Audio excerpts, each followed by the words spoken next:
ابو ہریرہ رضی اللہ تعالیٰ عنہ فرماتے ہیں کہ ایک دن ہم رسول اللہ صلی اللہ علیہ وآلہ وسلم کے ساتھ ایک مجلس میں بیٹھے ہوئے تھے۔ ایک آدمی آیا اور کہنے لگا، اللہ کے رسول صلی اللہ علیہ وآلہ وسلم، میں نے روزے کی حالت میں اپنی بیوی سے جمع کر لیا ہے، اب اس کا کفارہ کیا ہے؟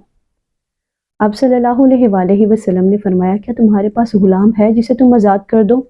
اس نے عرض کیا، نہیں۔ پھر آپ صلی اللہ علیہ وآلہ وسلم نے پوچھا، کیا تم 2 مہینے کے روزے رکھ سکتے ہو؟ اس نے کہا، نہیں۔ پھر آپ صلی اللہ علیہ وآلہ وسلم نے پوچھا کہ کیا تم 60 مسکینوں کو کھانا کھلا سکتے ہو؟ اس نے کہا، نہیں۔ ابو ہریرہ فرماتے ہیں کہ ہم اسی طرح بیٹھے ہوئے تھے کہ ایک آدمی آیا اور ایک تھیلا لایا جس میں کھجوریں تھیں۔ آپ صلی اللہ علیہ وآلہ وسلم نے کہا، وہ آدمی کہاں ہے؟ وہ آدمی کہتا ہے، میں نے جلدی سے عرض کی، یا رسول اللہ، میں یہاں پر موجود ہوں۔ تو آپ صلی اللہ علیہ وآلہ وسلم نے کہا کہ یہ کھجوریں لو اور مدینہ میں جا کر صدقہ کرو۔ وہ آدمی کہنے لگا، اللہ کے رسول صلی اللہ علیہ وآلہ وسلم، میں قسم کھا کے کہتا ہوں کہ یہاں پر مجھ سے زیادہ محتاج کوئی نہیں ہے، تو کیا میں جو اتنا محتاج ہوں میں صدقہ کروں گا؟ تو حدیث میں آتا ہے کہ رسول اللہ صلی اللہ علیہ وآلہ وسلم اس کی بات پر اتنا مسکرائے کہ آپ کی داڑھ مبارک نظر آنے لگ گئی۔